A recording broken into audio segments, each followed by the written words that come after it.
Greetings, coders. In this video, we're going to look at how getline will automatically allocate memory on the heap for us when it's reading in values from a file or standard input.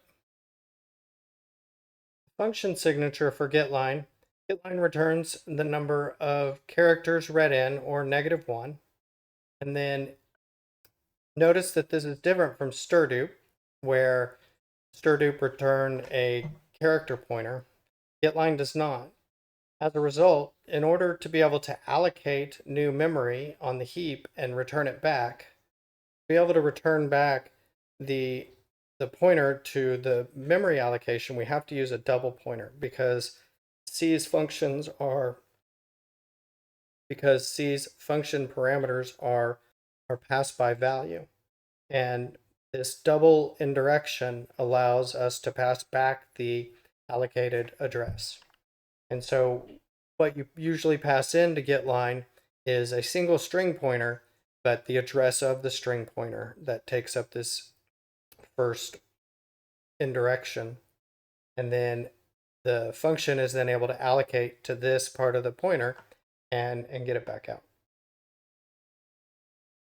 Getline also takes in a length value that is usually set to 0 to tell it to automatically pick how it wants to break up the input into blocks, and then the file pointer.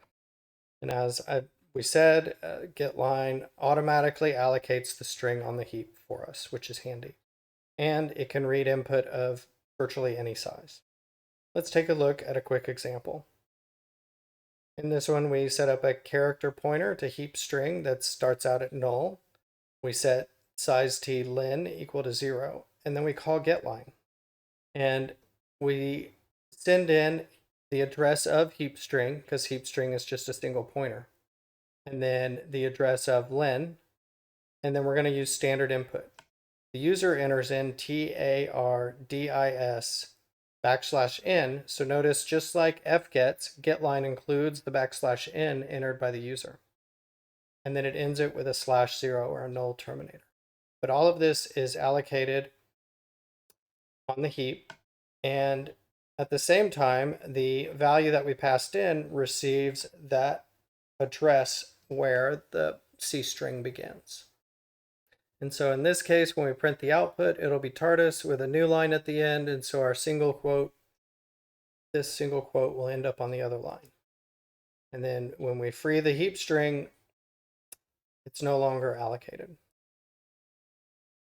That's it for this video.